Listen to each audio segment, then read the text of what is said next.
Welcome back. Today we're going to be discussing Najee Harris and his 2023 fantasy outlook. Najee Harris is currently being drafted at RB 13 or 30th overall.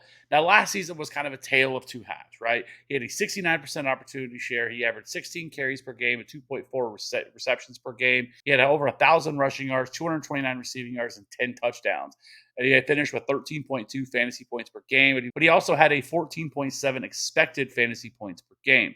Now, he wasn't incredibly efficient, 28th in yards per route run, 45th in yards created per touch, and 51st in breakaway run rate last season, but he was 4th in evaded tackle. Now, he suffered a Liz Frank injury during training camp, and we really saw it really take effect for at least the first half of the season.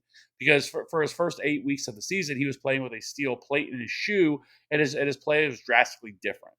Weeks 1 through 8, he only had 3 weeks where he was an RB2 or better. But from weeks 10 through 17, he had 6 games of RB2 or better, and he averaged 11.2 fantasy points per game over the first 8, and then he averaged 15.2 fantasy points from weeks 10 through 7. Now, a lot of this had to do with the shift in offensive philosophy that we saw last season from the first 8 weeks to the second half.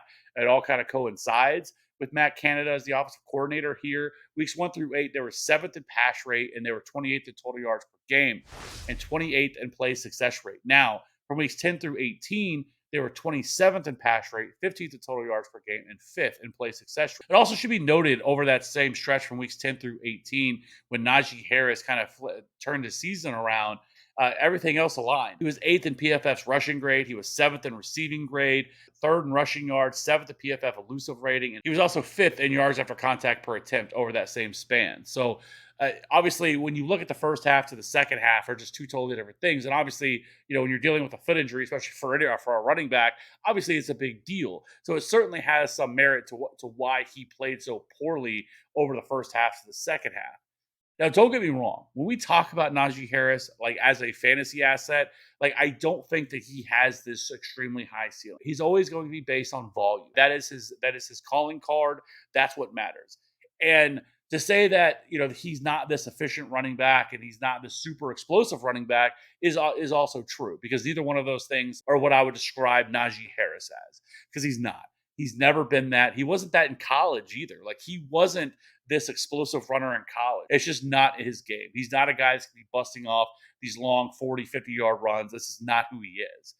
But the one thing that we know, the tried and true thing about fantasy football that we know about fantasy running backs, is volume is always king.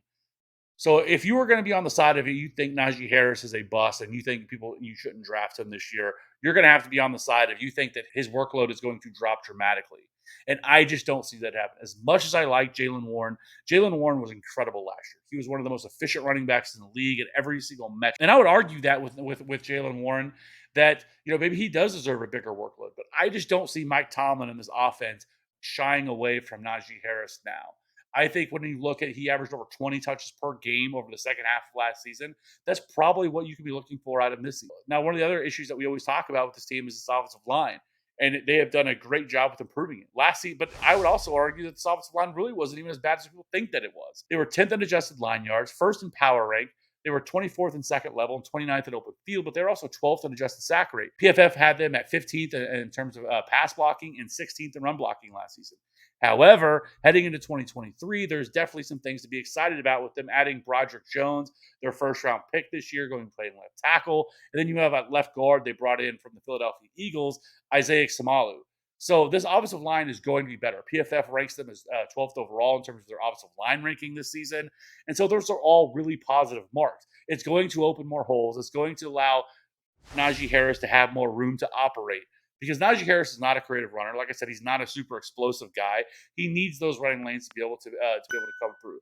But the one positive thing that he's also done, he's been really good at scoring touchdowns. He has double-digit touchdowns each of his first 2 seasons in the league. Overall, when you look at Najee Harris, yes, he is more of a mid running back. Like, he is not this star running back. He's just not. I know some people in the comments are going to completely disagree with that. Yes, the injury definitely had played a part with him last year, but the volume is what's going to carry him. The volume alone, I think you could probably pencil him in for 270 plus carries. I think probably in that 40 to 50 reception range is definitely going to be where he sits, and double-digit touchdowns is definitely a range of possibility.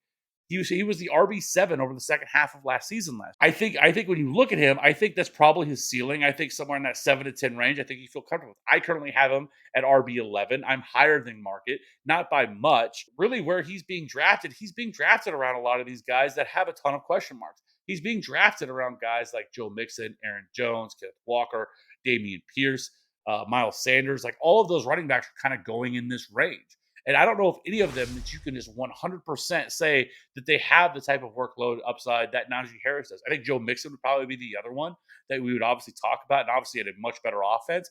But I do think the Steelers' offense is going to be better this year too. Year two of Kenny Pickett, year two of George Pickens. You also have Deontay Johnson, Patty Fry. Like there's a lot to like with this offense, and I think there's a real chance that this offense becomes a much better offense this year, which is only going to help Najee Harris. At the end of the day, like I said, Najee Harris is probably the most mid running back that you can talk about in terms of just talent, in terms of what he is.